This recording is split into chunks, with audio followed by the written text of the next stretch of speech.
اعوذ باللہ من الشیطان الرجیم بسم اللہ الرحمن الرحیم۔ اور وہ جو کتاب کو مضبوط تھامتے ہیں اور انہوں نے نماز قائم رکھی، ہم نیکوں کا نیک نہیں گواتے۔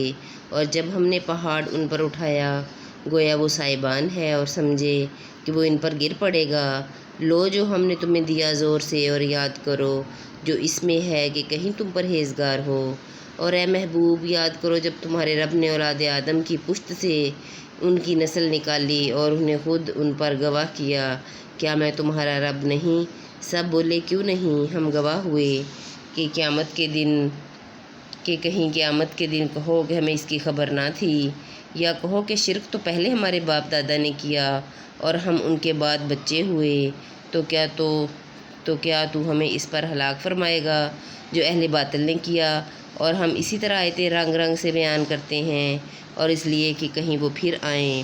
اور اے محبوب تمہیں اس کا احوال سناؤں جسے ہم نے اپنی آیتیں دیں تو وہ ان سے صاف نکل گیا، تو شیطان اس کے پیچھے لگا تو گمراہوں میں ہو گیا۔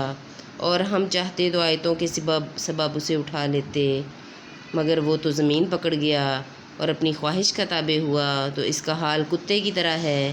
تو اس پر حملہ کرے تو زبان نکالے، اور چھوڑے تو زبان نکالے۔ یہ حال ہے ان کا جنہوں نے ہماری آیتیں جھٹلائیں۔ تم تو نصیحت سناؤ کہ کہیں وہ دھیان کریں۔ کیا بری کہاوت ہے ان کی جنہوں نے ہماری آیتیں جھٹلائیں اور اپنی ہی جان کا برا کرتے تھے۔ جسے اللہ راہ دکھائے تو وہی راہ پر ہے، اور جسے گمراہ کرے تو وہی نقصان میں رہے۔ اور بے شک ہم نے جہنم کے لیے پیدا کیے بہت جن اور آدمی، وہ دل رکھتے ہیں جن میں سمجھ نہیں، اور وہ آنکھیں جن سے دیکھتے نہیں، اور وہ کان جن سے سنتے نہیں۔ وہ چوپایوں کی طرح ہیں، بلکہ ان سے بھی بڑھ کر گمراہ۔ وہی غفلت میں پڑے ہیں، اور اللہ ہی کے لیے بہت اچھے نام، اور اللہ ہی کے ہیں بہت اچھے نام، تو اسے ان سے پکارو اور انہیں چھوڑ دو جو اس کے ناموں میں حق سے نکلتے ہیں۔ وہ جلد اپنا کیا پائیں گے۔ اور ہمارے بنائے ہوئوں میں ایک گروہ ہے کہ حق بتائیں اور اس پر انصاف کریں، اور جنہوں نے ہماری آیتیں جھٹلائیں جلد ہم انہیں آہستہ آہستہ عذاب کی طرف لے جائیں گے جہاں سے انہیں خبر نہ ہوگی، اور میں انہیں ڈھیل دوں گا۔ بے شک میری خفیہ تدبیر بڑی پکی ہے۔ کیا سوچتے نہیں کہ ان کے صاحب کو جنون سے کچھ علاقہ نہیں؟ وہ تو صاف ڈر سنانے والے ہیں۔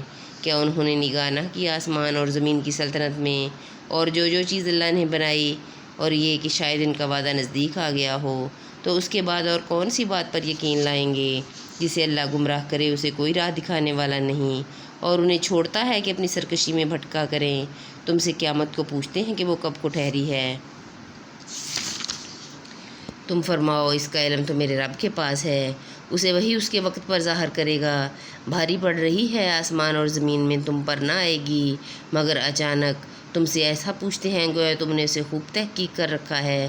تم فرماؤ اس کا علم تو اللہ ہی کے پاس ہے، لیکن بہت لوگ نہیں جانتے۔ تم فرماؤ میں اپنی جان کے برے بھلے کا خود مختار نہیں، مگر جو اللہ چاہے۔ اور اگر میں غیب جان لیا کرتا تو یوں ہوتا کہ میں نے بہت بھلائی جمع کر لی اور مجھے کوئی برائی نہ پہنچی۔ میں تو یہی ڈر اور خوشی سنانے والا ہوں انہیں جو ایمان رکھتے ہیں۔ وہی ہے جس نے تمہیں ایک جان سے پیدا کیا اور اسی میں سے اس کا جوڑا بنایا کہ اسے چین پائے۔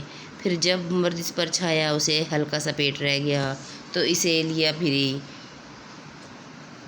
پھر جب بوجھل پڑی دونوں نے اپنے رب سے دعا کی، ضرور اگر تو ہمیں جیسا چاہیے بچہ دے گا تو بے شک ہم شکر گزار ہوں گے۔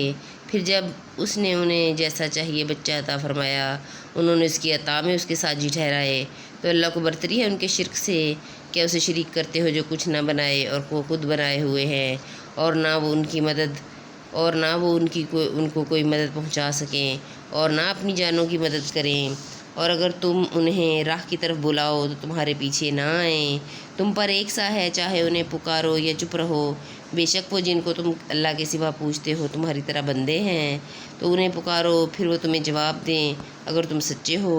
کیا ان کے پاؤں ہیں جن سے چلیں، یا ان کے ہاتھ ہیں جن سے گرفت کریں، یا ان کی آنکھیں ہیں جن سے دیکھیں، یا ان کے کان ہیں جن سے سنیں؟ تم فرماؤ کہ اپنے شریکوں کو پکارو اور مجھ پر داؤں چلو اور مجھے مہلت نہ دو۔ بے شک میرا والی اللہ ہے جس نے کتاب اتاری اور وہ نیکوں کو دوست رکھتا ہے، اور جنہیں اس کے سوا پوچھتے ہو وہ تمہاری مدد نہیں کر سکتے۔